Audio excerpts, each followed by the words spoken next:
March 17, 1941, 10 o'clock at night.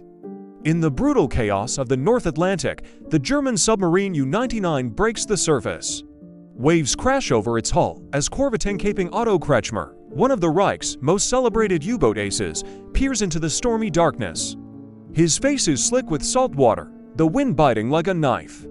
But it's a sound that sends a chill down his spine. The distant, menacing thrum of propellers, closing in fast. Through the spray, he spots her, HMS Evokes, a British destroyer, slicing through the swells like a wolf on the scent.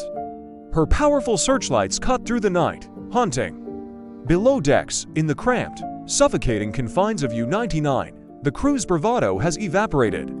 Their breath is shallow, sweat beating on their foreheads as they watch the flickering gauges. The air is thick with dread. Crash dive. Kretschmer's order slices through the tension.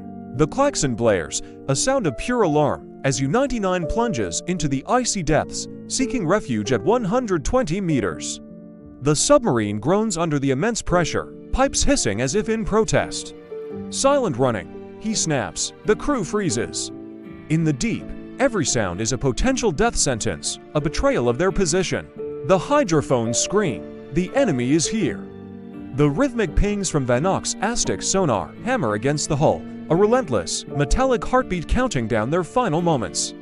Then, a new sound, not the familiar, rolling boom of a depth charge, but a rapid, strange thump-thump-thump.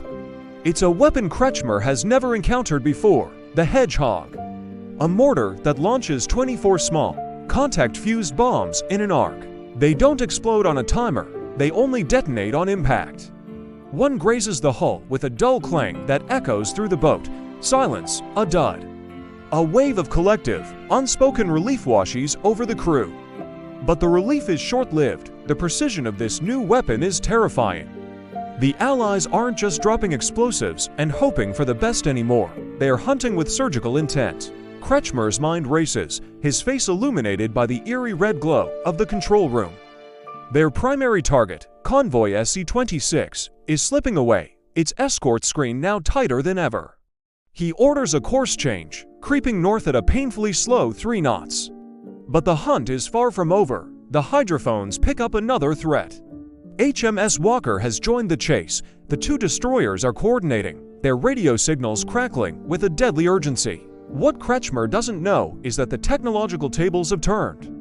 Far away, shore-based direction-finding stations in Iceland and Newfoundland are triangulating U-99's brief radio transmissions, pinning its location to within a single square mile. The hunters now have an invisible map leading straight to their prey.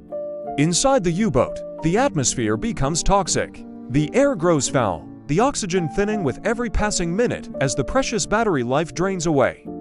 A young lieutenant, his hands trembling, wipes condensation from a pressure gauge. The crew, who just hours before had been celebrating the sinking of the freighter firm, now share grim, silent glances.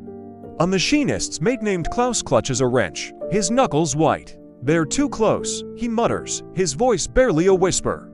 Kretschmer hears him but says nothing. His mind is a whirlwind of calculations and escape routes. He's the ace of the deep, a master of evasion who has slipped through nets and outrun destroyers before.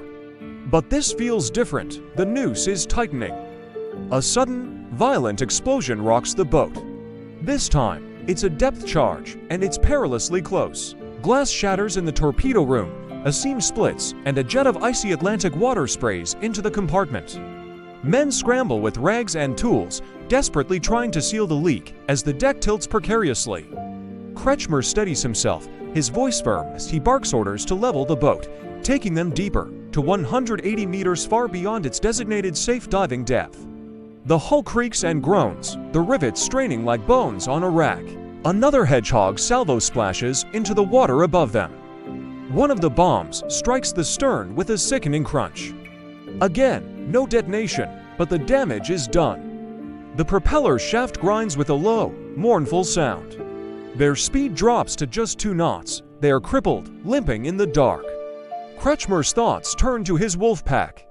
U-100, commanded by his rival and friend Joachim Schepke, is silent. U-110 has reported being shadowed. The pack, their greatest strength, is being broken apart, hunted down one by one. The order from Admiral Dunnett's echoes in his head: sink the tonnage, Star Britain, but the merchant ships of the convoy are gone, vanished into the storm. How? Kretschmer clenches his fist in frustration.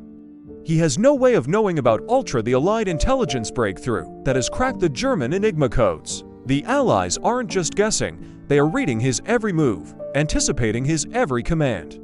At 1 in the morning, desperation forces them to the surface. They have to recharge their dying batteries. Lookouts gulp the freezing night air, their breath turning to steam as they scan the horizon. Suddenly, the sky ignites. A flare, fired from Vanok, bathes the sea in a ghostly white light, exposing them completely. Dive! Kretschmer roars. U-99 plunges, but it's too late. A shell from Walker's main gun screams past, splashing just 50 yards off their bow. The destroyers are relentless, their coordination flawless. Kretschmer orders a desperate, zigzagging dive, pushing the boat to an incredible 200 meters. The crew braces for the inevitable, their faces pale masks of fear. Another hedgehog salvo rains down. This time, one finds its mark. The explosion rips through the stern, the engine room floods instantly. Water surges through the compartments, the lights die, and the boat lurches, its nose pointing down toward the crushing blackness of the abyss.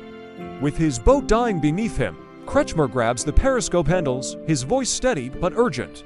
Blow tanks, surface now. It's their last, desperate gamble. The crew scrambles in the dark, the pumps roaring as U-99 claws its way back toward the air. They break the surface, and the men rush to man the deck gun, ready to fight it out.